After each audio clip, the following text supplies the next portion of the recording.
Voilà. Bonjour, chers amis. M'entendez-vous clairement? Oui, Oui, tout le monde? Oui, oui, Vous m'avez vu rire, vous nous avez vu rire tout à l'heure parce que notre sœur se battait avec la petite souris pour guider sur l'écran et elle me dit, la petite souris ne répond pas. Et pour moi, une petite souris comme ça répond pas d'habitude. Donc ça a créé une ambiance favorable à être joyeuse dès le départ, hein. Donc aujourd'hui, nous sommes le samedi 13 mars de l'an 2021. Nous sommes à la maison de l'Inspire, à Villeneuve-sur-Bello, et nous avons le bonheur de vous rencontrer à nouveau. Et c'est un grand bonheur de vous voir. Alors tout à l'heure, notre sœur m'a mise sans photo, je pouvais toutes vous contempler, me rapprocher, regarder vos noms, tout ça. Et c'était très, très agréable de vous voir là, dans l'attente calme, vous reconnaître, hein, vous nommer à l'intérieur de notre cœur et nous préparer pour cette rencontre de cet après-midi. Le sujet que nous avons choisi est un sujet qui, à mon avis, concerne tout le monde, y compris les moines et les moniales. Comment peut-on arriver à conserver de l'intérêt pour une pratique qui nous semble être toujours la même? La routine, une routine, hein, dans laquelle on a la faculté de perdre quelquefois le goût, de continuer à toujours faire la même chose, toujours les mêmes mots, toujours. Et donc aujourd'hui, quand sœur Sanim l'autre jour m'a demandé quel était le sujet que je souhaitais partager avec vous, j'ai pensé à ça. Je me suis dit, pour la majorité des personnes que je rencontre régulièrement, que nous rencontrons régulièrement, ce sont des personnes qui ont l'habitude de pratiquer. Donc peut-être ont-elles rencontré des difficultés dans le sens de « Oh, mais ça commence à bien faire ». Je vois plus beaucoup l'intérêt de continuer cette pratique. On va commencer par la routine. Avant, je voudrais vous faire voir ce petit papier, vous le lire d'abord et puis vous le présenter ensuite parce que c'est joliment écrit. Je suis dans ce monde pour t'offrir la paix. Je répète, je suis dans ce monde pour t'offrir la paix. Tu es dans ce monde pour être ma joie. Tu es dans ce monde pour être ma joie. C'est beau, hein? C'est ce que j'ai reçu comme petit papier au moment de l'année, du changement d'année. Ça a été ce petit papier-là que j'ai trouvé à l'intérieur d'une enveloppe qui m'était destinée. Alors je vous la destine. Je vais essayer de voir si ça rentre dans le... Tout le monde voit bien? C'est un cadeau de la part de mes sœurs et j'espère que tout le monde s'en réjouit. Ça va? Ça résume la pratique. Ça résume notre pratique. Je suis dans ce monde pour t'offrir la paix. Tu es dans ce monde pour être ma joie. Est-ce que vous vous rendez compte que vous êtes ma joie, notre joie? Faites voir, ça se voit? Oui, oui, hein? Et est-ce qu'on arrive à vous offrir la paix ou bien les enseignements commencent à vous fatiguer? Hein? Ça va, on continue, on peut continuer, hein? Ce sont des questions que je me pose de temps en temps. Comment nous vous nourrissons? Comment nous arrivons à trouver des sujets pour vous nourrir? La dernière fois, nous avons proposé les limites. Et je me demande si vous avez bien compris, les personnes qui étaient là ont bien pu profiter de l'enseignement des limites, parce que c'était complexe.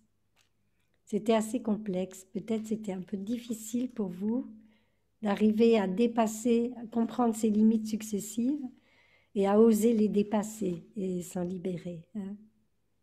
Je vois des beaux sourires sur Marie aussi. Donc nous allons commencer par retourner à nous-mêmes, prendre le temps de nous détendre avant de commencer l'enseignement. On va demander à notre sœur 3 sons de cloche pour qu'elle nous introduise dans l'arrêt, le retour à nous-mêmes, le retour au souffle.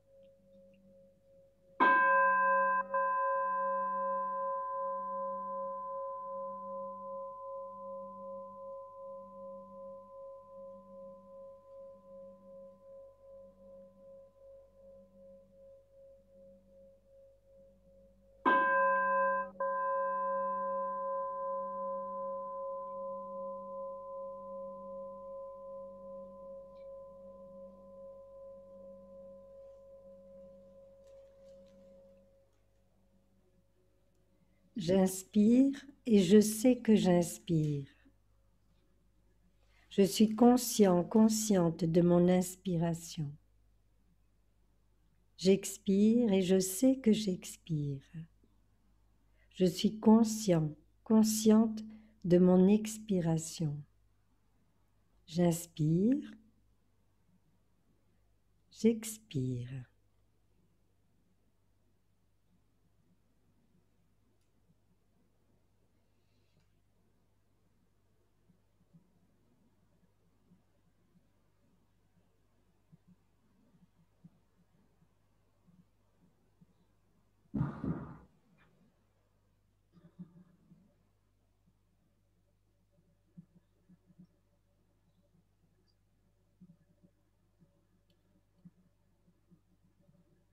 J'inspire et ma respiration se fait naturellement plus profonde, juste en l'observant.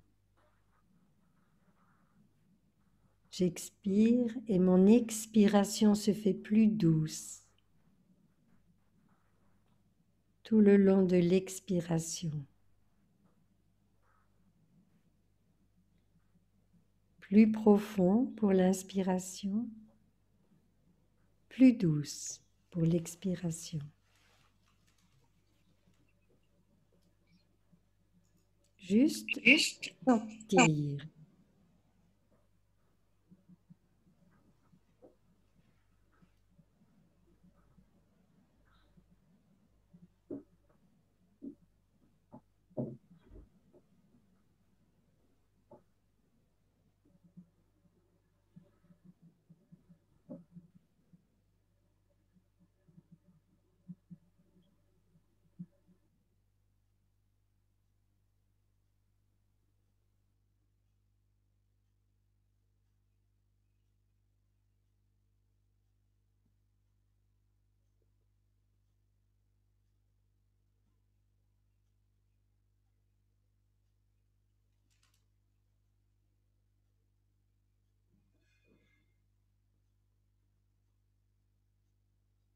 À l'inspiration, je me calme,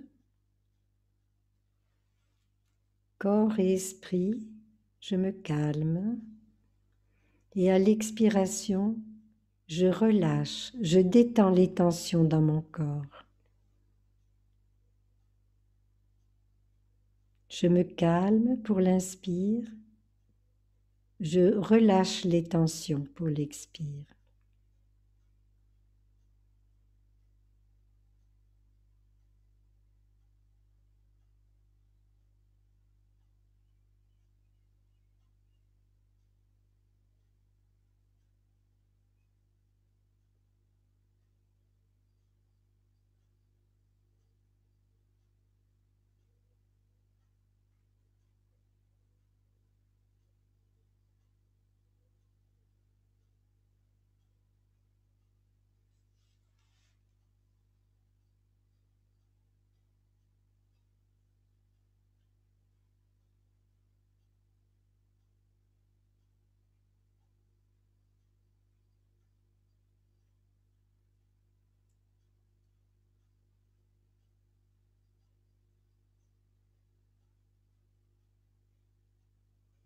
À l'inspiration, maintenant que je suis calme et détendue, j'inspire, je souris. Je souris à ce moment, je souris. J'expire, je suis libre, libre de mes tensions, libre de mes fatigues. À l'inspire, je souris naturellement, un sourire naturel. À l'expire, je suis libre.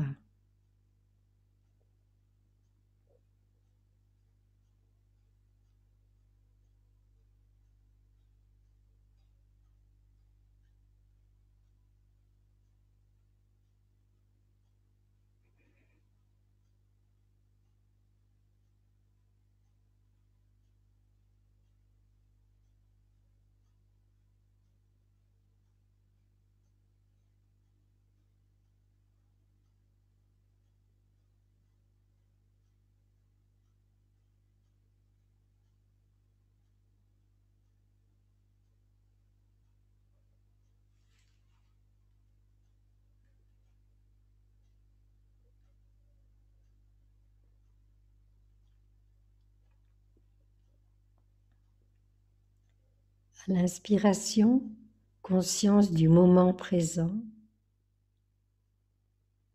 À l'expiration, conscience que c'est un moment merveilleux. Moment présent pour l'inspire. Moment merveilleux. Nous sommes ensemble.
Parmi vous, il y a des amis qui pratiquent depuis très très longtemps, n'est-ce pas?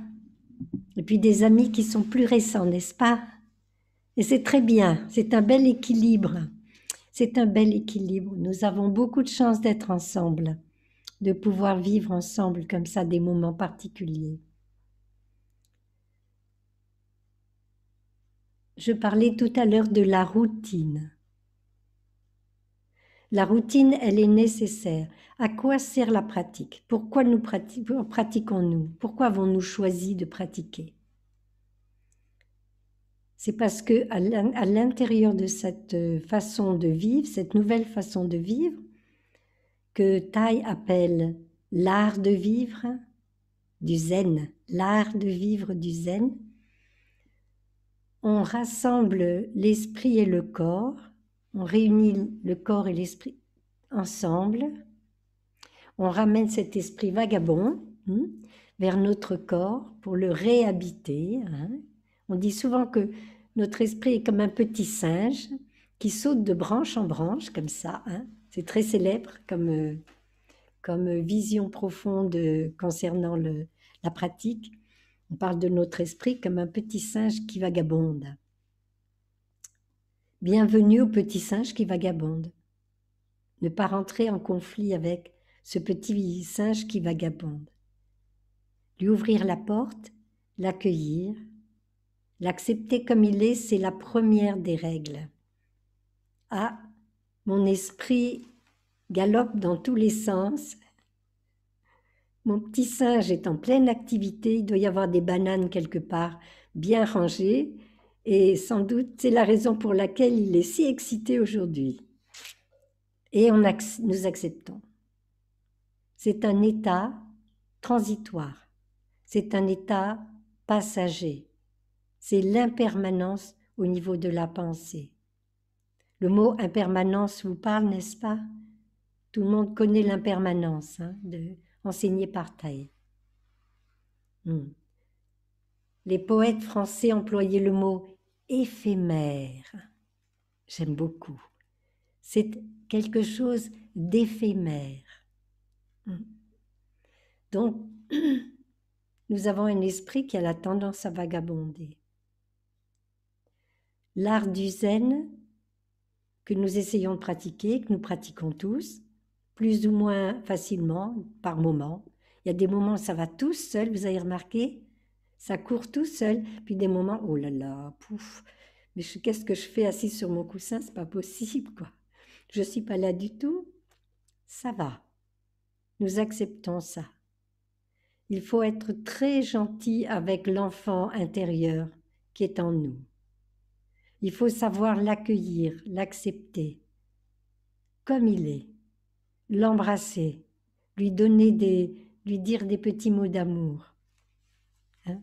Le câliner éventuellement même, le câliner, le prendre dans vos propres bras. Oui, tu souffres mon petit bijou. Pourquoi est-ce que tu veux pas être tranquille? Si vous vous souvenez, les mamans et les papas, mais est-ce que tu vas arrêter de bouger? Est-ce que tu vas arrêter de sauter dans tous les sens? Dans le zen, on appelle ça le symptôme de la grenouille. On met une grenouille sur une assiette, quelques secondes après, la grenouille saute, n'est-ce pas? Alors on la remet sur l'assiette, c'est-à-dire dans la concentration, on essaye, et hop, ça saute à nouveau. Ça va. Il faut juste l'entraîner doucement, avec délicatesse. Notre esprit, c'est nous aussi. Donc il nous faut être très généreux, très, très doux, très agréable avec nous-mêmes, de façon à ce que la pratique ne soit pas quelque chose qu'on s'impose avec violence. Il y a une image très célèbre, une série d'images très célèbres. C'est pas une bande dessinée, mais ça aurait pu. La première bande dessinée sur le zen, et c'est chinois. On voit un jeune homme qui marche et qui regarde par terre. Il regarde autour de lui, on voit qu'il cherche quelque chose. C'est la première image de l'histoire. La deuxième image, au miracle. On voit qu'il est très excité, très joyeux, il a vu quelque chose et on découvre sur le bas de la page du dessin la trace des pas d'un buffle. Vous connaissez l'histoire, pour beaucoup. La troisième image, il est encore plus content parce qu'il a vu la queue du buffle, c'est-à-dire il est prêt à rattraper ce buffle. Il est heureux, vous savez. L'image suivante, il a attrapé le buffle. Il a pu l'attraper. C'est merveilleux. Il l'a retrouvé. Il l'a attrapé.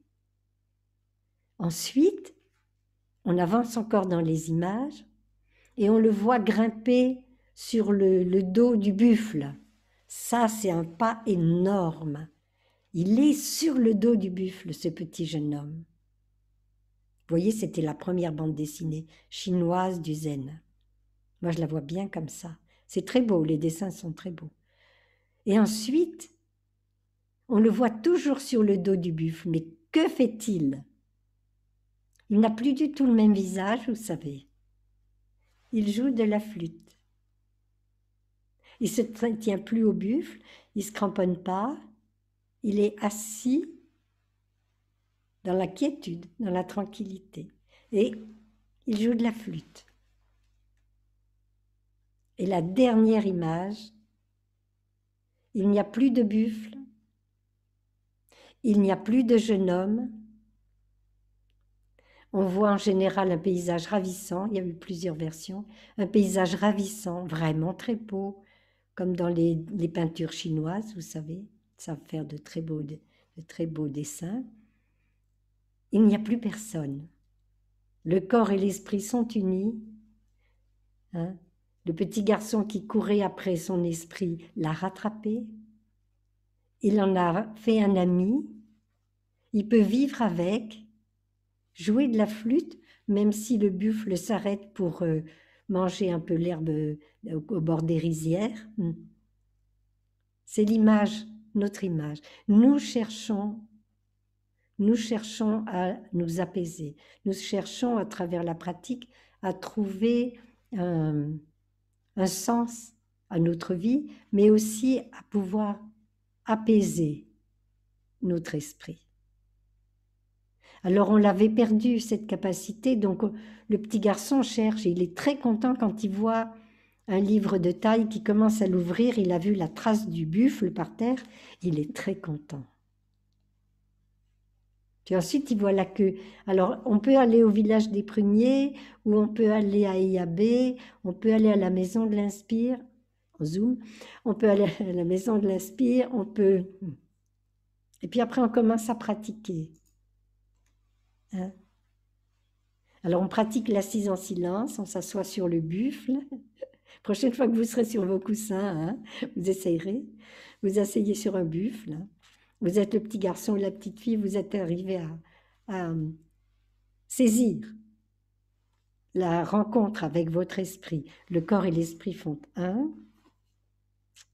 Et à des moments dans nos méditations, quelles qu'elles soient, où il y a des moments, on pourrait dire de grâce, n'est-ce pas?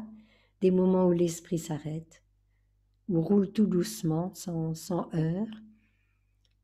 Et là, on joue de la flûte. On joue de la flûte pour notre bonheur, c'est-à-dire on est dans une certaine paix, dans une certaine joie même. On peut toucher la joie, le bonheur, comme c'est conseillé dans les 16 exercices de la respiration consciente. Donc, oui, c'est ce que nous cherchons.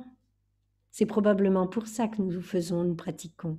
Nous essayons d'apporter dans notre vie quelque chose qui a du goût, quelque chose de spirituel, quelque chose qui nous permet de vivre complètement l'instant présent, dans sa beauté.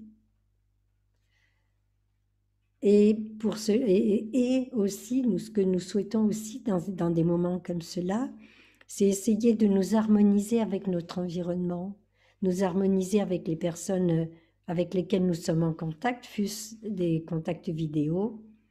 Nous essayons de vivre en comprenant l'autre, en aimant l'autre, en pouvant répondre à ses besoins et en se laissant combler par l'autre. J'ai bien dit, en se laissant combler par l'autre, en accueillant l'amour qu'on nous offre. C'est magnifique. Alors nous avons goûté un petit peu la méditation assise là. Parmi vous, il y a des personnes jeunes jeunes dans la pratique, qui commencent depuis pas très longtemps. Vous pouvez vous manifester, que je puisse... oui, très bien. Très bien, oui. C'est bien. Hein? Alors on peut se poser la question, qu'est-ce qui m'amène ici? Qu'est-ce qui me pousse pour que j'aille dans cette direction? Hein? Quand j'ai pratiqué avec Thaï il y a fort longtemps, hein, en 85-86, vous voyez, c'est un siècle passé, quoi. Je pratiquais seule à la maison, hein, je pratiquais l'assise. Hein, et Virginie, notre fille, avait remarqué que quand j'étais assise et que je pratiquais comme ça, elle comprenait très bien ses cours et elle les retenait parfaitement bien. Alors, quand c'était les moments des révisions, elle ne me l'avait pas dit au départ, hein, elle venait travailler pas loin. Mais quand ça a été le moment des révisions, elle m'a dit « Maman, viens t'asseoir à côté de moi sur ton coussin, il faut que je révise. » C'est-à-dire, nous diffusons, vous comprenez, c'est normal. Hein, on en a parlé la dernière fois avec les limites, on diffuse autour de nous, pas seulement la chaleur de notre corps, hein, On diffuse notre énergie, c'est normal. Nous diffusons notre paix, notre calme.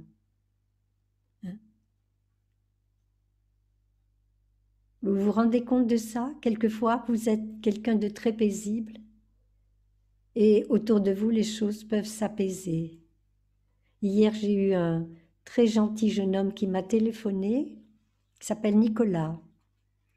Et Nicolas m'a parlé un peu de ce qu'il rencontrait dans sa vie. Et en écoutant Nicolas, je lui ai dit, est-ce que tu te rends compte que tu es quelqu'un qui apporte la paix là où tu es? Est-ce que tu te rends compte que quand tu es là, les gens s'apaisent? Il m'a dit non. Je lui ai dit, ben, c'est ta recherche maintenant. Il faudra que tu trouves ça maintenant. Que tu te rends compte que tu es un vecteur de paix, un vecteur d'apaisement. Un vecteur d'apaisement.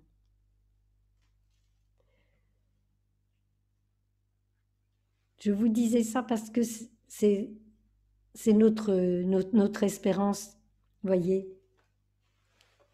Je suis dans ce monde pour t'offrir la paix. Hein? Et tu es dans ce monde pour être ma joie. Donc notre pratique, elle nous mène dans cette direction-là. Réveiller sa pleine conscience. Qu'est-ce que ça veut dire? Réveiller sa pleine conscience. On l'a entendu des milliers de fois. Hein?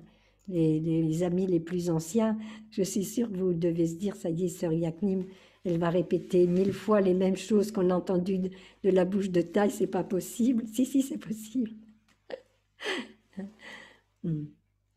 C'est très important, la pleine conscience.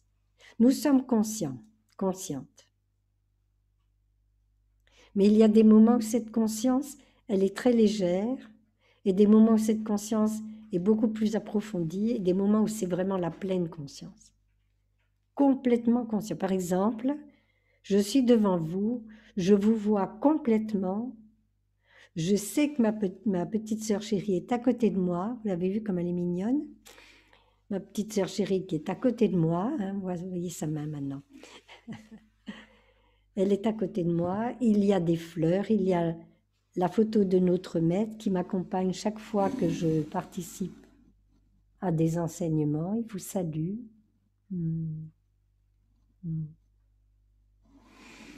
Il vous salue, il y a le réveil, il y a les fleurs, il y a la pluie qui tombe sur le Vélux. Et je suis complètement là pour vous. Et quels que soient les soucis que j'ai à l'heure actuelle, ils n'existent pas, ils ne sont pas là, ils ne sont pas là. Je ne peux même, j'y pense en vous en parlant, c'est tout. Ils n'occupent pas du tout la place dans ma tête, pas du tout. Donc, là, pour le moment, la pleine conscience est vraiment réveillée, pour moi. La pleine conscience réveillée pour vous accueillir, pour vous transmettre quelque chose. Et la pleine conscience, elle s'éclaire, comme ça. Elle s'éclaire. Tout à l'heure, nous avons eu un son de cloche. On va demander à notre sœur de recommencer. Elle va nous inviter à un son de cloche et nous allons essayer de vraiment être attentifs pour l'écouter. J'espère que c'est un beau son à travers les micros, parce que bon, ça va. Alors on écoute, on respire.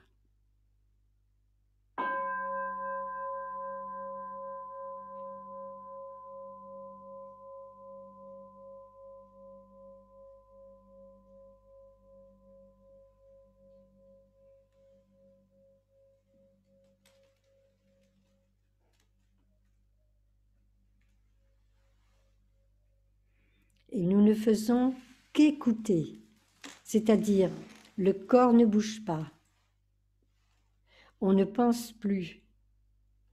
Toute l'attention est tournée vers le son. On l'écoute, il vibre. Tai nous dit, essayez, là c'est un peu peut-être plus difficile pour vous, mais Tai nous demande, quand on entend la grosse cloche, hein, par exemple celle-ci, d'essayer de l'apercevoir au niveau de la peau, au niveau de la peau, au niveau des os, c'est-à-dire vraiment la vivre de l'intérieur. On va essayer, si vous voulez bien. On recommence l'expérience, on retourne, on ne bouge pas, on ne parle pas, On retourne à notre souffle, on ne pense pas, on est écoute, écoute profonde. Essayons.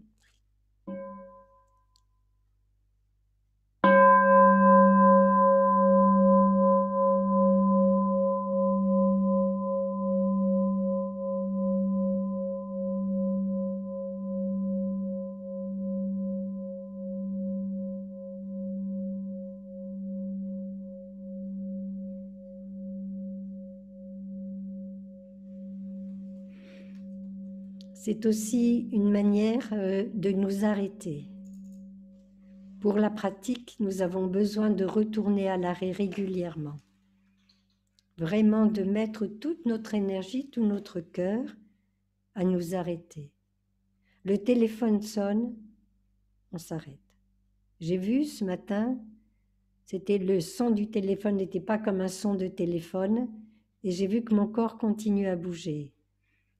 Je ne l'avais pas repéré comme un son de téléphone. S'arrêter pour le téléphone. Préparer son cœur pour écouter la personne qui va nous parler. C'est le but. Je suis dans ce monde pour t'offrir la paix. Et tu m'offres la joie. Donc, pour le téléphone. Quelqu'un qui sonne à la porte. On ne sait pas qui c'est.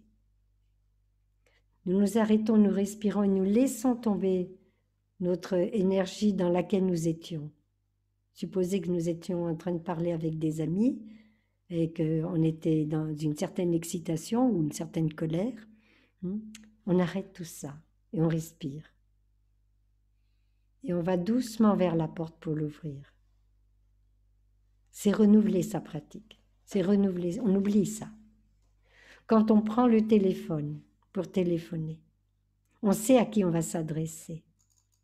Dans quelle énergie sommes-nous à ce moment-là? Quelle est l'énergie qui nous habite? On nous a offert des gâtas. Les gâtas, ce sont des trésors. Vous savez, nous avons une amie qui s'appelle Alix. Elle a réécrit les gâtas. Elle les a imprimés, elle les a écrits aussi à la main, très bellement, et on les a affichés un peu partout. Il y en a dans les toilettes, il y en a près de la glace pour se laver les dents.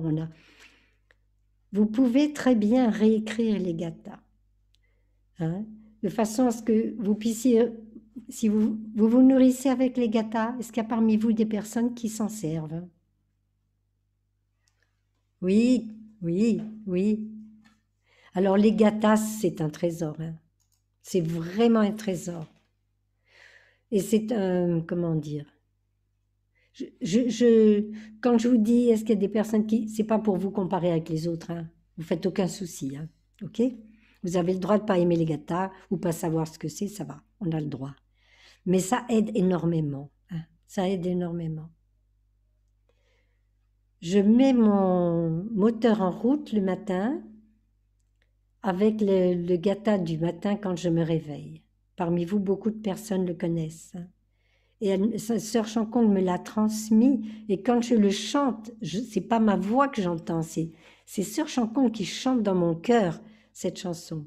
Me réveillant ce matin, je souris au monde. Ouah, quel démarrage, J'ai 24 heures toutes nouvelles à vivre pleinement éveillée. Je prends la vie comme elle se présente. Là, je me le répète au moins 3 fois. Avec beaucoup d'amour et de compréhension. Alors ça, c'est formidable pour démarrer une journée. Je vous promets, c'est un entraînement, c'est formidable pour démarrer une journée. Mon papa avait une habitude de nous réveiller avec ça. Debout les gars, réveillez-vous, il va falloir en mettre un coup. Debout les gars, réveillez-vous. On va au bout du monde. Voilà. Alors, le réveil était tonique. On n'avait plus envie de rester dans le lit, vous comprenez? Il y avait quelque chose dans papa qui était capable de nous soulever de nos lits, de nous réveiller en fanfare. Sœur Chancon animait une notion plus douce, n'est-ce pas? Mais à l'intérieur, si vous écoutez bien les paroles, ce sont des paroles parfaites pour nous donner l'énergie de commencer cette journée. Parce que quelquefois, on n'a pas cette énergie. On aimerait bien traîner peut-être dans le lit. Nous, de toute façon, nous nous réveillons le matin entre 4 heures et 5 heures, hein. Quelquefois 3 heures, quelquefois avant si on ne dort pas trop bien. Puis on s'installe, on prépare le thé, on boit, on invite Taille, on boit le thé avec lui, dans la pleine conscience. C'est délicieux, vous savez. Vous pouvez offrir le thé à Taille le matin. Vous ne me ferez pas concurrence, hein. Je vous le partage. Vous comprenez? Commencez votre journée avec quelque chose qui vous fait plaisir.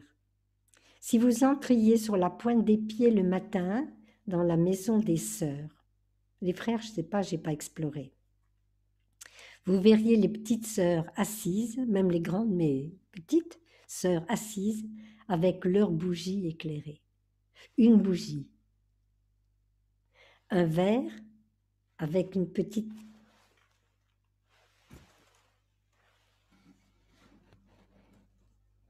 théière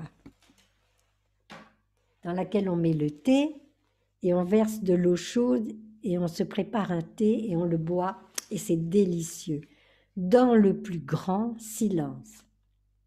Si bien que quelqu'un qui ouvre une boîte de thé fait un bruit pas possible dans cette maison. Et nous développons notre pleine conscience pour le bonheur, vous comprenez? On ne s'oblige pas, c'est pour le bonheur. Et devant notre petite lampe et notre petite bougie éclairée, que faisons-nous? Nous développons le bonheur.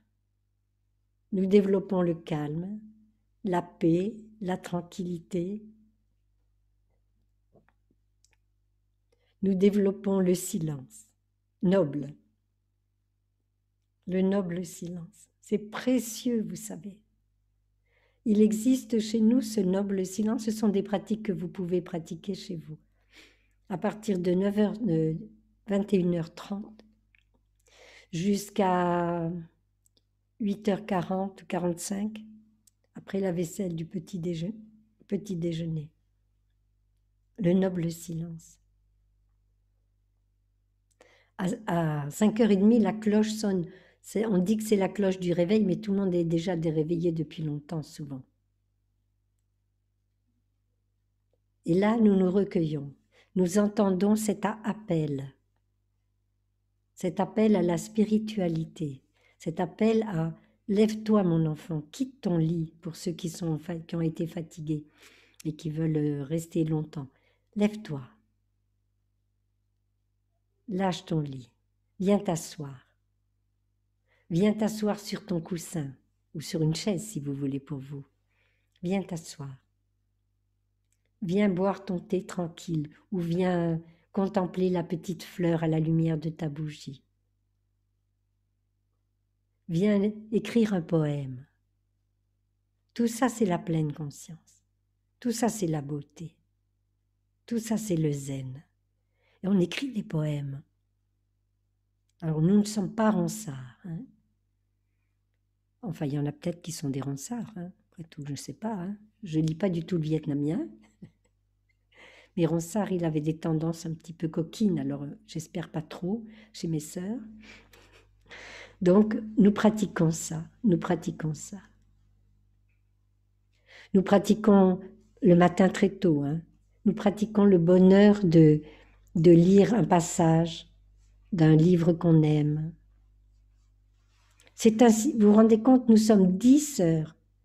Je vous dis, ouvrir le bruit d'ouverture de la petite théière, hein, ce bruit-là, ça fait du bruit dans la pièce. C'est vous dire l'adorable silence dans lequel nous sommes. Je dis bien adorable silence. Parce que nous sommes dans un recueillement. C'est-à-dire nous retournons à nous-mêmes. Nous rentrons dans notre île intérieure. Et dans cette île intérieure, il y a un trésor inestimable, une beauté sans limite. Mais nous sommes très souvent tellement occupés à l'extérieur que nous avons peu de temps pour le rencontrer. C'est la pratique, c'est notre pratique. Est-ce qu'il y a parmi vous des personnes qui aiment se lever tôt? J'ai dit qui aiment se lever tôt. Est-ce qu'il y a des personnes qui aiment se lever tôt? Est-ce que vous avez envie d'essayer la petite bougie? Hein? Essayez. Et puis vous vous mettez en contact comme ça avec vos petites antennes, vous mettez en contact avec nous. Vous vous dites, ah, il est 4 heures du matin, mais j'ai envie de dormir. Oh, mais non, je vais allumer une bougie, je vais aller m'asseoir avec les sœurs dans la maison de l'Inspire, on va respirer ensemble calmement. On va créer une atmosphère de douceur, de tendresse. On va poser sur la terre un point d'acupuncture de beauté, de paix, de calme, de joie de vivre. Nous, vous, tous ensemble, nous contribuons à ça. Chaque fois que vous êtes calme, chaque fois que vous vous ralentissez, nous ralentissons. Ça apaise la planète. Hein. On contribue. Il ne faut pas croire qu'on soit une petite goutte inutile sur cette planète. Hein. Imaginez toutes les gouttes de l'océan qui disent de toute façon, l'océan peut bien se passer de moi quand même. Hein. Eh bien non, l'océan ne peut pas se passer de vous, ni de nous. L'océan a besoin de nous. L'océan de vie, les humains, les animaux, les plantes ont besoin de nous. Ils ont besoin de cette paix. Et c'est pour ça que nous pratiquons. Un petit son de cloche, ma sœur, s'il te plaît.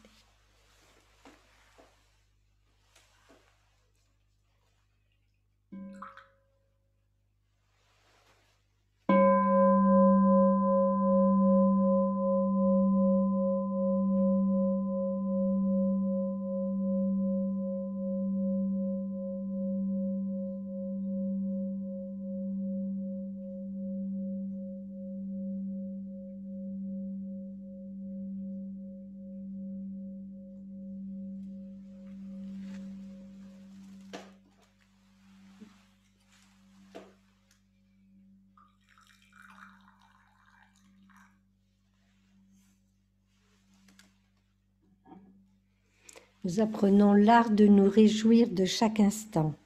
Nous apprenons l'art de nous réjouir de chaque instant. Avant de mettre nos chaussures, après avoir récité ce poème, ce gatha pour le réveil, avant d'enfiler nos chaussures, nous récitons un court poème. Petits amis, sauvez-vous vite. Allez vite vous cacher dans vos refuges, dans vos cachettes. Si par mégarde je viens à blesser un petit animal, si petit soit-il, je me sers de ce gatha pour le thé. Quand je mets l'eau bouillante sur les feuilles de thé, il y a forcément des acariens ou des bêtes comme ça qui vont mourir. Donc retournez, cachez-vous, hein, retournez dans vos cachettes. Si par mégarde je viens à blesser l'un d'entre vous, et là on met toute notre énergie, qu'il s'éveille. Et on dit hommage au Bouddha de la terre du grand bonheur. Et vous voyez, on met en route le cœur, vous comprenez? C'est pas seulement la pleine conscience du corps et de l'esprit, c'est la pleine conscience de l'intérêt. Nous sommes reliés les uns aux autres. Délicieusement. Délicieusement. Nous sommes reliés les uns aux autres. Il n'y a pas de séparation. La séparation est complètement fictive. J'en ai beaucoup parlé l'autre jour. L'enseignement sur les limites, c'est quelque chose de... Oui, c'est vraiment l'intérêt, quoi. C'est vraiment l'intérêt. Et quand on prend conscience de ça, que quand on se met en marche, on risque de blesser un petit animal, si petit soit-il, et qu'on lui souhaite de pouvoir s'éveiller, devenir un être éveillé, c'est une action de bonté aimante. C'est une action de compassion. C'est une action de joie, parce que on le prévient, donc c'est joyeux. Et c'est aussi la non-discrimination, c'est l'amour parfait. Non-discrimination, parce que même si tu es tout petit, je pense à toi. Et je voudrais te protéger. Nous avons eu une invasion. Tu devrais te mettre en photo, ma sœur. S'il te plaît. Elle rit, elle sait de quoi je vais parler. Une invasion de charançons. Des milliers. J'osais pas le dire, elle l'a dit. Des milliers. Nous prenons toujours du riz, on essaye du riz bio, pas traité, et là, au malheur. Quand on a ouvert le sac, et ils étaient très vigoureux, très joyeux, ils avaient bien mangé le riz, c'était parfait. C'était complètement parfait. Eh bien, pour marcher, vous savez, pensez qu'il y en avait partout. Marcher. Je vous ai raconté l'histoire des cafards déjà à la maison de l'Inspire. On leur tricotait des bonnets et des moufles pour les mettre dehors quand il pleuvait pas, qu'il faisait pas froid.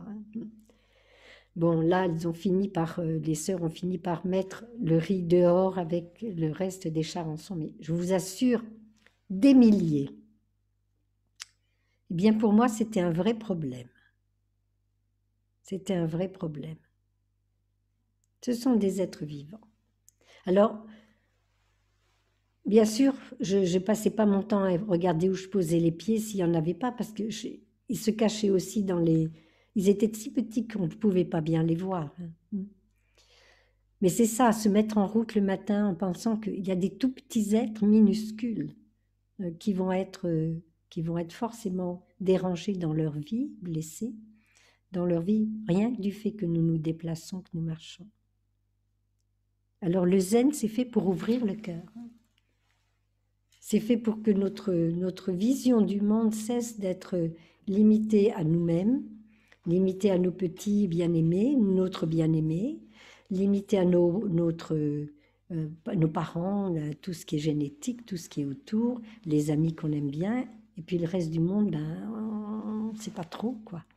Donc dès le matin, vous voyez, c'est l'ouverture de la pratique, l'ouverture du cœur, dès le matin. Ensuite, on se réjouit parce qu'on marche. On a une chance incroyable. Quand je récite le gatha suivant, marcher sur terre est un miracle.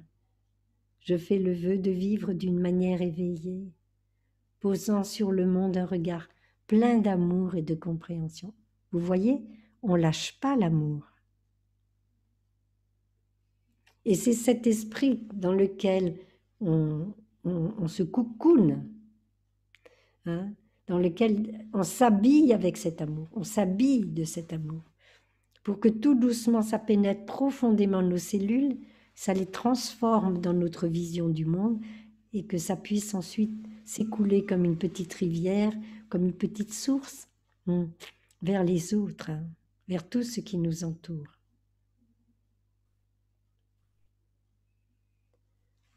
Pour renouveler votre pratique, quand vous ouvrez le robinet,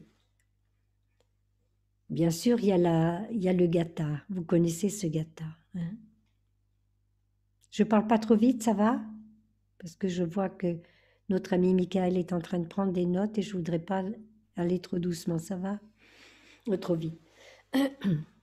Quand on ouvre le robinet, cette eau vient du sommet des montagnes. Elle jaillit de la terre sous forme de source. Elle jaillit de la terre toujours fraîche, miraculeusement. Je lui suis à tout jamais reconnaissant. Vous pouvez réciter des poèmes sur l'eau quand vous faites ça. Trouvez des poèmes qui vous plaisent. Moi, il y en a un qui me vient en ce moment bien régulièrement. Sources, gaves, ruisseaux, torrents des Pyrénées, monts gelés et fleuris, trônes des deux saisons, dont le front est de glace et le pied de gazon. C'est là qu'il faut s'asseoir, c'est là qu'il faut entendre le son lointain d'un corps mélancolique et tendre. Voilà, je me lave les mains. Et l'eau a jailli. Et je suis dans la montagne. Et je vois les gaves, je vois les torrents, je sais d'où vient l'eau, mais c'est plus intellectuel, c'est vivant. Et puis après, j'écoute, je vous passe mes petits trucs, vous en avez plein. Hein. N'hésitez pas à vous amuser, n'hésitez pas à être des poètes.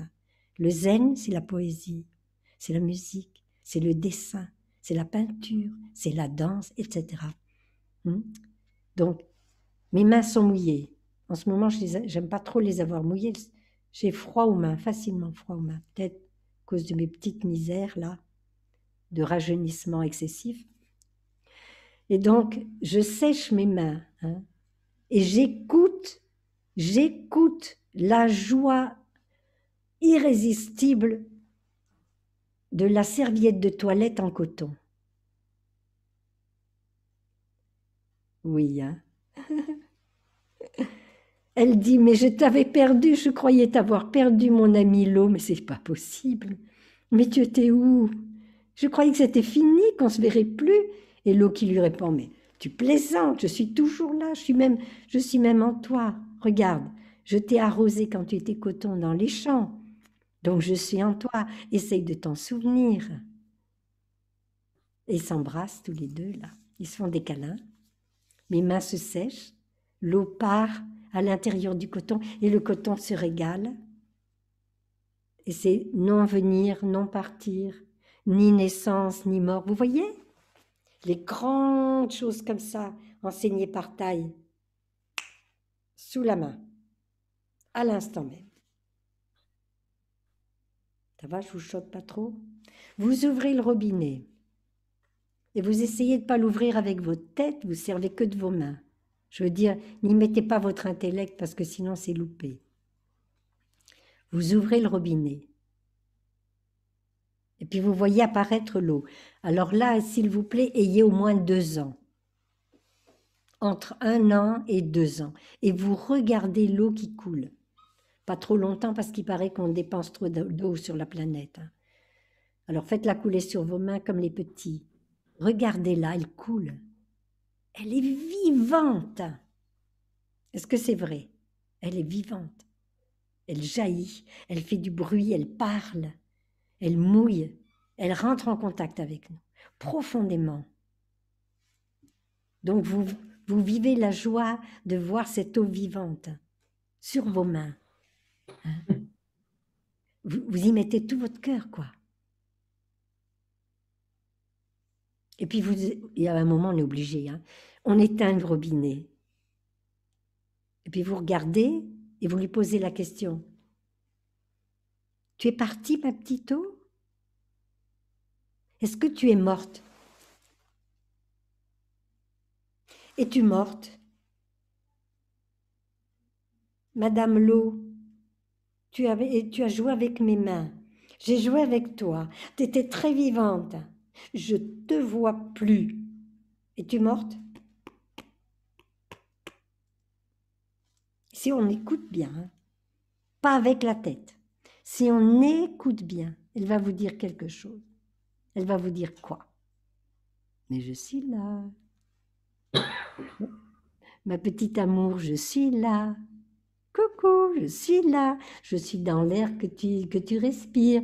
Je suis dans tes larmes, dans ta salive, dans ton sang. Je suis partout, même dans ton urine. Et je suis aussi partie dans la canalisation. Mais alors je t'ai perdu là. Pas du tout. Tourne le robinet. On tourne le robinet. Elle est là. Elle réapparaît. Brillante, chantante, vivante. Alors on éteint et on lui pose la question. Où étais-tu avant de te manifester? Où étais-tu avant de te manifester? Est-ce que tu existais avant de te manifester? Je vous ai dit pas avec la tête, parce que sinon vous allez tomber dans le... vous allez passer à côté, quoi. Et vous lui posez cette question. Elle va vous dire, mais j'étais là, j'attendais le geste de ta main, sœur Yaknim, pour pouvoir venir jouer avec toi, quoi. J'étais juste là. Alors tu m'as ouvert la porte, je me suis manifestée. Je ne suis pas née. Je ne suis pas née. J'étais déjà là. Juste une manifestation. Je viens d'apparaître. Et quand tu vas éteindre et que je ferai semblant de disparaître, tu sais très bien que je ne serai pas morte. Je vais continuer mon chemin, je vais aller chanter avec le ruisseau, je vais aller chanter avec la rivière, je vais aller chanter avec le fleuve, je vais aller chanter avec l'océan, je vais m'envoler vers les nuages, je vais te retomber sur la tête sous forme de pluie, de neige, de grêle. Je vais m'enfoncer dans la terre. Je vais nourrir la terre, je vais devenir la sève des arbres, je vais devenir le sang des petits lézards. Tu vas me boire à nouveau, je serai ton sang, tes larmes, ta sueur, ta lymphe. Je ne t'ai jamais quitté. Vous voyez qu'avec une méditation du jeu, jouez, s'il vous plaît. Vous touchez la non-naissance, non-mort, non-venir, non-partir, ni impur, ni pur. Vous touchez tout en même temps. C'est ça le zen. Alors ne vous embêtez pas pendant des heures à vous dire « Oh mon Dieu, mais par quelle bouche je vais prendre ce truc-là? Mais par quelle bouche je vais m'en sortir ?» Amusez-vous. Osez vous amuser. Faites ça avec le verre. Hein? Vous le regardez, vous dites « Ah, ma petite eau, t'es chaude, t'es douce, t'es bien, t'es merveilleuse. Hein? T'as une jolie couleur. Tu viens d'où ?» Elle va vous dire « Je viens de la théière, sœur Yaknim. » « Oui, mais avant. »« Je viens de la bouteille, sœur Yaknim. »« Oui, mais avant. »« Je viens du robinet, sœur Yaknim. »« Oui, mais avant. »« Je viens du tuyau, sœur Yaknim. »« Oui, mais avant. »« Je viens de la source, sœur Yaknim. »« Oui, mais avant. »« Je viens de la nappe phréatique, sœur Yaknim. »« Oui, mais avant. » Je viens de la pluie, sœur Yaknim. Oui, mais avant. Je viens du nuage, sœur Yaknim. Oui, mais avant. Ben, je viens de l'océan, je viens de l'évaporation de l'eau, enfin de ma nature d'évaporer. Oui, mais avant. Ben, j'étais rivière. Oui, mais avant. Où est le début, où est la fin? Où est la naissance, où est la mort? Vous me comprenez? Est-ce que vous arrivez à me suivre? C'est mon chemin d'amour, vous comprenez? C'est mon chemin d'amour. Alors je suis comme une cavalière, là, je cavale. Hein? Vous pouvez le sentir. Hein? C'est vraiment quelque chose dans lequel je m'épanouis parce que c'est mon bonheur. C'est vraiment mon bonheur de vivre ça. Et en ce moment, l'eau qui est dans mon verre, elle entend sa partie eau de pluie qui tombe sur le Vélux. Et ça chante. Elle est vivante. Et tout à l'heure, elle va faire semblant d'être absorbée par la terre, de disparaître et de mourir. Ça ne sera pas vrai. Vrai dans la partie superficielle. Là, je vois que je vous entraîne très loin. Ça fait... On va éviter un son de cloche, peut-être, pour vous laisser respirer un petit peu.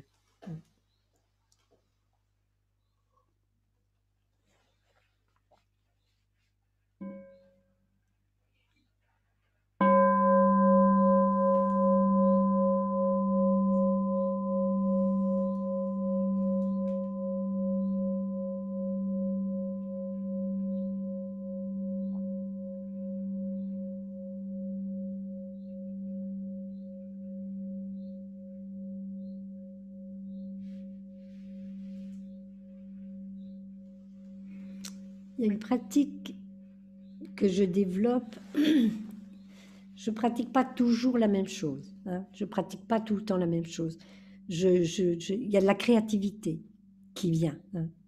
De temps en temps, soit j'ai lu un article, soit j'ai regardé une émission, soit j'ai entendu parler de quelque chose de nouveau. C'est pour ça que j'aime bien regarder les... Comment ça s'appelle ça? Les émissions, mais ce n'est pas la télévision. Hein. Des émissions sur Arte, par exemple. Hein. ou les étoiles, la vie des animaux, les choses comme ça. Ça me passionne, ça me passionne. Donc après, je m'en sers dans ma vie quotidienne. Ça me passionne quand je suis à table, par exemple. Je vous ai souvent parlé déjà de la nourriture. Hein. Je vous ai déjà parlé du merveilleux petit habit de l'amande, des amandes. Oh, les amandes, les amandes. C'est un trésor, j'en mange tous les jours. C'est un vrai trésor. Hein. Au moment où on passe à table, au moment où on va manger, pour la contemplation. La contemplation, c'est un vrai bonheur, vous savez. C'est un vrai bonheur. Le problème, c'est qu'on s'arrête parce qu'on ne sait pas comment faire pour rentrer dedans. Donc, pour rentrer dedans, je vais prendre l'exemple d'une date, parce que je vous ai déjà parlé de beaucoup d'autres fruits. Une date. Je suis née au Maroc et j'ai eu la chance d'avoir des palmiers dattiers, parce que j'étais dans le sud marocain. Donc, il y avait des palmiers dattiers. Pour moi, une date, c'est un trésor, un vrai bonheur. Hein. Alors, en général, je la mets pas dans la bouche comme ça, et je la croque pas comme ça. Je la coupe en deux avec mes dents, puis je l'ouvre. Et c'est un cocon, en fait. Je ne sais pas si vous avez remarqué. L'intelligence d'une date, c'est incroyable. C'est incroyable, cette intelligence qu'il y a là-dedans. Alors, je regarde l'élémentaire. Bien sûr que pour qu'elle soit là, il fallait l'élémentaire. S'il n'y avait pas eu la terre, même la terre du Sahara, il n'y aurait pas de dattier. Elle a besoin d'eau, on le sait tous. Hein. La date, elle a besoin d'eau pour pouvoir se développer. Elle a besoin d'air, parce que si on supprime l'air, c'est pas possible. Donc elle a besoin d'air. Hein. Elle a besoin du soleil. C'est un fruit qui pousse à un endroit très chaud. Elle a besoin de soleil. Elle a besoin d'espace. Si on pose une date sur la terre et puis qu'on met un truc par-dessus un gros rocher, peu de chances que vous ayez un superbe palmier dattier. Donc, elle a besoin de ça. Et elle a la conscience. Elle a une conscience extrêmement forte, extrêmement pointue. Elle sait déjà parfaitement bien ce à quoi elle va donner naissance. Et elle est programmée pour donner pas un oranger, pas un abricotier, pas un cerisier, elle va donner un palmier dattier. Elle a une puce à l'intérieur. Mais ce n'est pas une puce que le gouvernement nous aura mis, non. Vous êtes autorisé à ne pas rire. C'est pour rire, bien sûr. Parce que ça fait partie des craintes de tout le monde, alors je m'amuse avec ça. J'ai peut-être tort, mais tant pis. C'est comme ça, je suis coquine de temps en temps. Donc, elle a une puce, elle a une vraie puce, vous savez, dans laquelle tout est programmé. Alors, on l'ouvre à l'extérieur, voilà comment je pratique. Je regarde la date à l'extérieur avant de la manger. Je la regarde et je dis couleur, et je pose mon doigt dessus. Couleur, marron. Forme, ovale. Volume, comme ça. Ça, c'est une date. Je peux la reconnaître. J'éveille ma pleine conscience, comme ça. Ok, maintenant que je t'ai bien vu, je vois que ton cordon ombilical est là. C'est la trace de la fleur. On voit encore les petites sépales qui tenaient les pétales. Voilà, ça c'est la date. Je la croque, je vois très clairement la peau et la chair. Et comme je la coupe en deux avec mes dents, je l'ouvre et je vois un nid en satin blanc. Vous avez vu déjà ça? Un nid en satin blanc, dans un tissu doux, le plus doux possible, dans lequel repose l'enfant.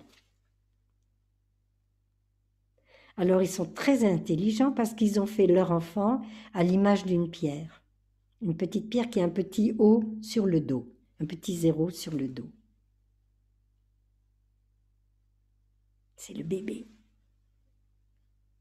Quand toutes les conditions sont favorables, et ça pousse très facilement dans vos maisons, la chaleur, l'eau, la terre, l'air, l'espace, et la conscience, elle te dit « Ouais, super, j'y vais maintenant, j'ai toutes les conditions favorables, je vais y aller. » Et elle donne naissance à un palmier.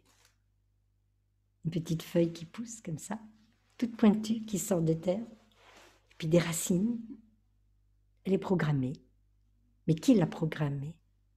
Des milliers de palmiers dattiers avant elle, qui se sont donné le mot de l'un à l'autre. Il faut qu'on ait des bébés, il faut qu'ils soient dans des nids corrects, qu'ils soient bien protégés, qu'ils aient de quoi manger, qu'ils tombent au bon moment, qu'ils tombent par terre et qu'ils soient aussi quelque chose de délicieux pour être emportés par les hommes, qu'ils soient emportés par les animaux, parce que c'est trop lourd, le vent ça ne marche pas. Hein. Et que les pas des mulets et des ânes qui passent au pied, ou les hommes, l'enfonce tout doucement dans la terre un peu plus loin, ça colle sous la semelle et ça se dépose plus loin. Alors on fait une palmeraie, voilà. Et on a cette possibilité. Depuis des millénaires, ils font ça. Et nous, on prend la date, clouc, comme ça. On crache le noyau et on prend la suivante. Non, c'est fini ça.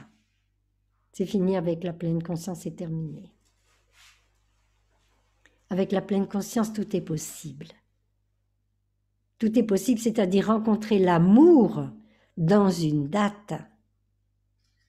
L'amour de milliers de palmiers dattiers avant, pour que leur petit ait un endroit correct pour pousser. Non, mais c'est trop bien, quoi. Et nous, hop, hop, elle était pas mal cette date. Hop, hop, dessus. On peut faire mieux, si on veut. Je ne cherche pas à vous culpabiliser, hein. Je cherche à vous entraîner dans mon amour de la vie, dans mon amour de ce qui est possible. Si vous saviez le bonheur, vous devez le sentir, le bonheur que j'ai à faire des choses comme ça. Ça s'appelle la contemplation. Vous voyez, ce n'est pas difficile du tout. Vous avez contemplé avec moi, là. Ce n'est pas difficile du tout. C'est extrêmement joyeux. Ça apporte énormément de bonheur. Et ça permet de s'ouvrir sur un monde où les plantes cessent des plantes. Ça devient des êtres vivants. Vous imaginez, on est entouré d'êtres vivants. On a une chance extraordinaire de pouvoir le savoir, de pouvoir le découvrir. Faites pareil avec les abricots, faites pareil avec les avocats. Voyez leur cordon ombilical. En ce moment, on a encore des oranges et encore des clémentines. Hein? Regardez leur cordon ombilical. Regardez là où ils sont reliés avec l'arbre. Ouvrez-la délicatement. Sentez cette odeur extraordinaire. L'essence qui est posée sur les doigts, à quoi elle sert? Pourquoi ils ont inventé ça? Pour se défendre contre les animaux qui voulaient les manger. Ils ont inventé des petites vésicules pleines de produits Berk. Pas bon du tout pour les animaux. D'ailleurs, ils sont rarement attaqués. Ils sont attaqués, si, par les... Comment ça s'appelle? Les cochenilles qui se posent sur les branches. Le reste, pas. Donc, et puis vous ouvrez. N'hésitez pas. Faites-le en respirant. Comme un bébé qui découvre pour la première fois quelque chose d'extraordinaire. Vous n'avez jamais vu de clémentine avant, de toute votre vie. Vous l'ouvrez et vous voyez le cordon ombilical, là, à partir de l'attache, le cordon ombilical, comme il rentre à l'intérieur et comment il nourrit les petits. Parce qu'il y a plein de petits dedans. Il y en a plein. Des jumeaux. Ils dorment ensemble dans leur petite coquille. Pas vraiment de coquille, dans leur écorce orange, une belle couleur, ça sent bon. Et puis si vous avez le moral, imaginez qu'il y a encore des pépins à l'intérieur, qu'il y a encore des bébés. Vous voyez ce que je veux dire? parce qu'il n'y en a plus maintenant. Hein. Alors maintenant, on a dévié, on a détourné, et ça c'est l'éveil, de se réaliser ça, on a détourné la vie. On a supprimé la vie, la possibilité aux arbres de se reproduire pour que notre petit ventre, notre grosse langue, soit bien content. Alors regardez quand même la sagesse de cette plante qui continue à essayer de donner naissance à ce qui est nécessaire normalement pour les bébés. Elle met au monde plein de bébés. Normalement, il devrait y avoir entre 7 et 10 pépins à l'intérieur d'une clémentine. Quand j'étais petite, c'était comme ça. Ils vont même maintenant des raisins sans pépins, c'est pas mal. C'est nouveau, c'est très nouveau, mais c'est pas mal. Hein. On supprime la vie de la terre. Hein. Supprime la possibilité aux êtres de donner la vie. On se révolte quand on entend que les Chinois stérilisent les yogourts, ou les Tibétains, ou les pays qui veulent remplir. On fait la même chose avec nos plantes ici. Il faut qu'on se réveille. Donc voilà, ça c'était pardon. C'était un moment de grand éveil, hein, un moment de grand éveil. Donc voilà, vous pouvez tout voir. Vous pouvez voir ce qu'on fait avec le monde. Vous pouvez vous en réjouir et vous pouvez aussi décider que ça suffit, quoi. Il faut peut-être qu'on change un tout petit peu, si on veut. Je ne suis pas là pour vous donner mauvaise conscience. Hein. Certainement pas. Certainement pas. C'est juste l'éveil. Hein. C'est juste...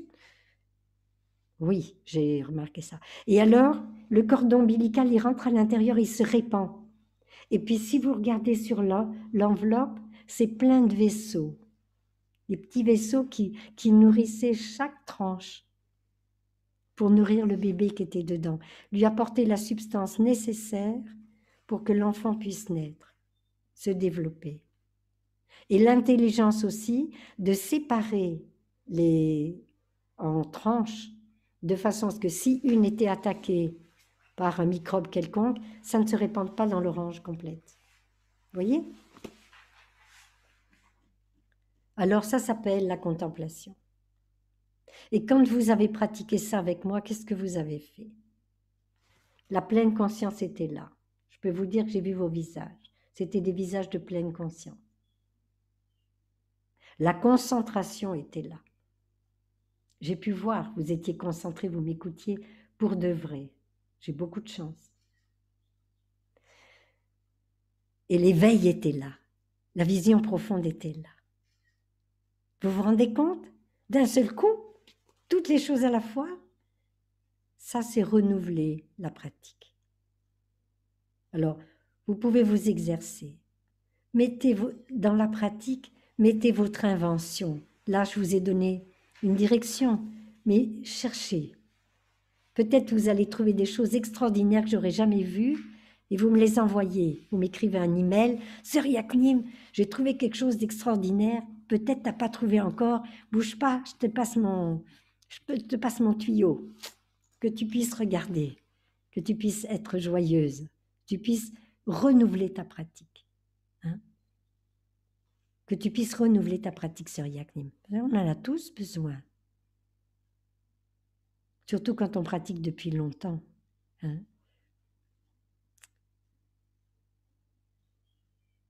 Taï nous dit que les toilettes sont un endroit de méditation. Alors vous pouvez pratiquer avec l'eau, hein, l'urine, donc revoir, tout revisualiser, comme on a fait, comme on s'est amusé tout à l'heure avec l'eau. D'où viens-tu, d'où viens-tu, d'où viens-tu, d'où viens-tu, d'où viens-tu, où vas-tu, où vas-tu, où vas-tu, où vas-tu, où vas-tu, où vas-tu, et voir que c'est une boucle.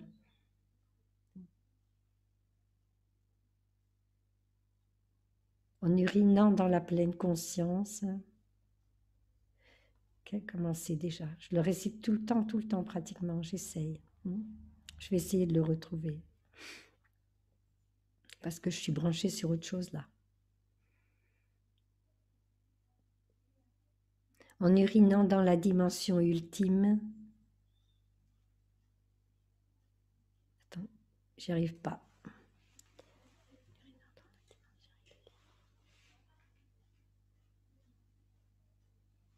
Désolée, ça reviendra tout à l'heure, je me ferai un bonheur de vous dire. À moins qu'il y ait quelqu'un qui le sache et qui puisse m'aider là. Parce que Tad, quand il avait une panne de micro comme ça, il se retournait vers l'assemblée, il disait quelqu'un peut m'aider? Ou bien Sœur Chancon, s'il te plaît. Françoise. Oui? Tu peux? Tu peux, Françoise? Je crois que c'est urinant dans la pleine conscience, urinant dans la dimension ultime. Quel échange merveilleux.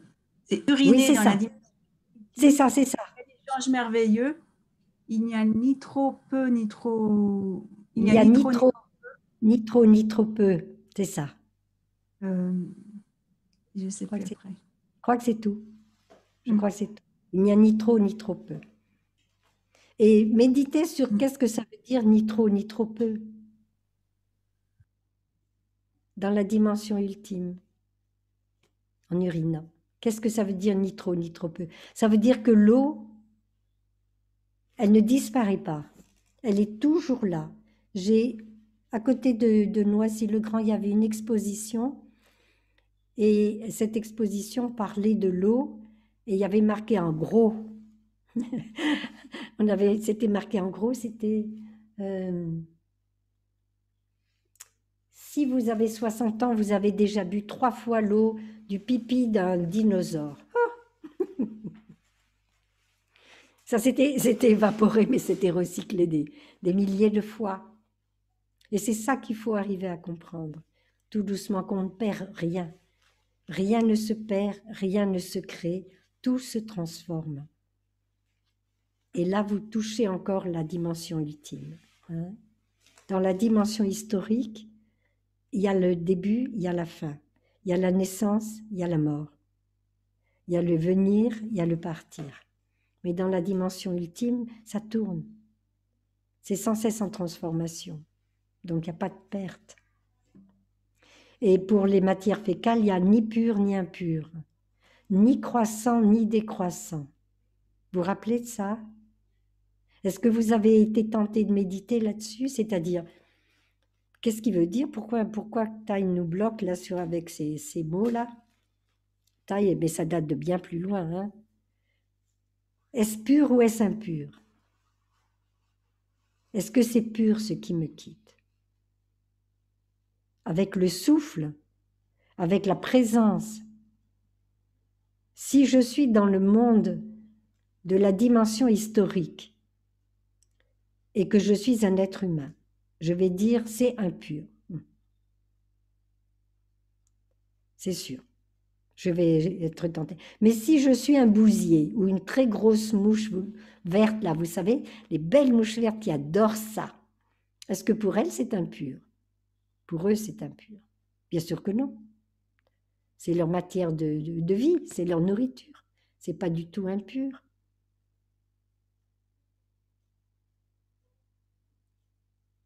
Est-ce que vous me suivez?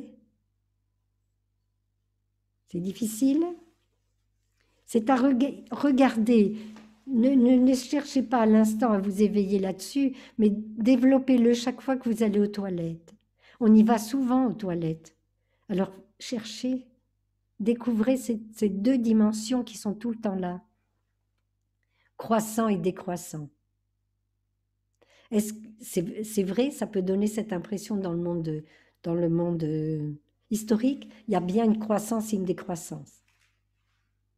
Mais dans la réalité ultime, oui, il y a une croissance et une décroissance due à autre chose, due aux conditions.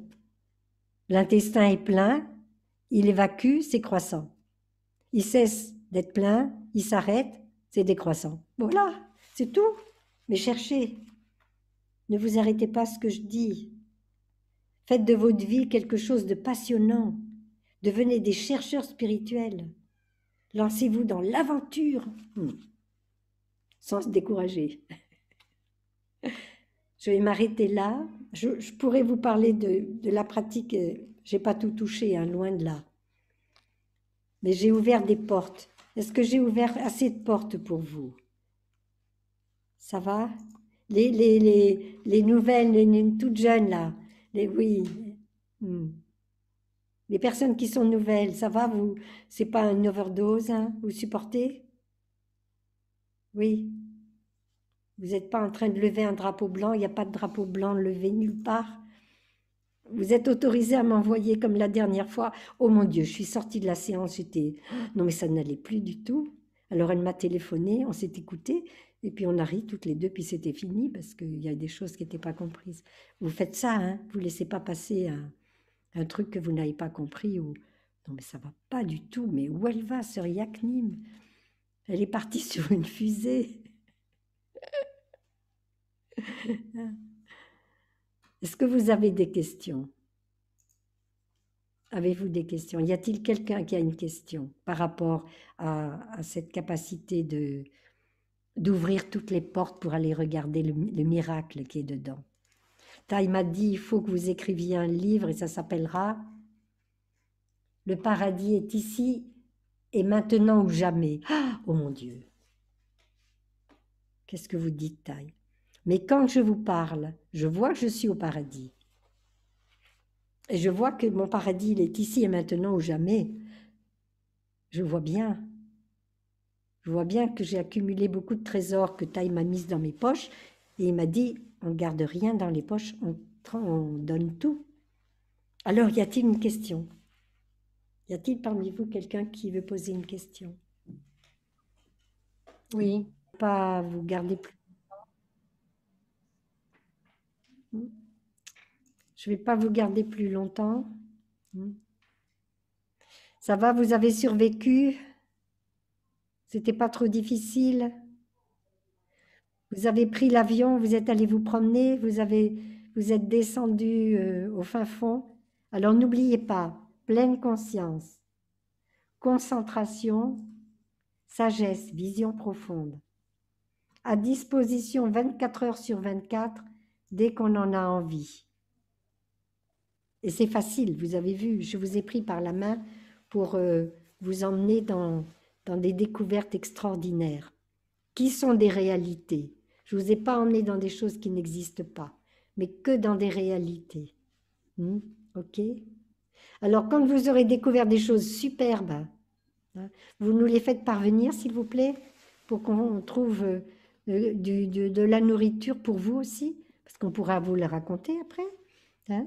Ou entre vous, vous prenez les trucs des copines, là, des copains, et vous les échangez. Ah, j'ai fait ça l'autre jour, bah, c'était super. Je n'ai pas parlé de la marche méditative. Si vous avez perdu le goût de la marche méditative, vous pouvez vous amuser à marcher pieds nus dans la maison ou pieds nus dans l'herbe dès que ça sera faisable, pour redécouvrir ce bonheur de dérouler le pied.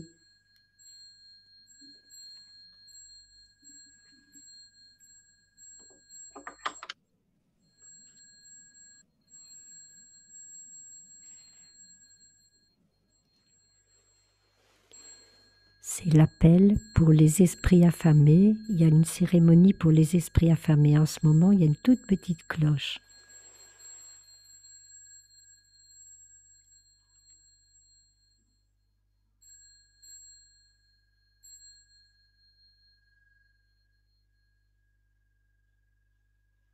Voilà. Donc nous allons nous dire au revoir. Tout le monde va bien? Oui? Bon. Emmanuel, tu es ravissant sur cette photo, mais j'aimerais bien te voir. Est-ce que tu es là? Je sais que tu es en train de nous aider en ce moment. Il est vivant! Fais voir! Bonjour Emmanuel.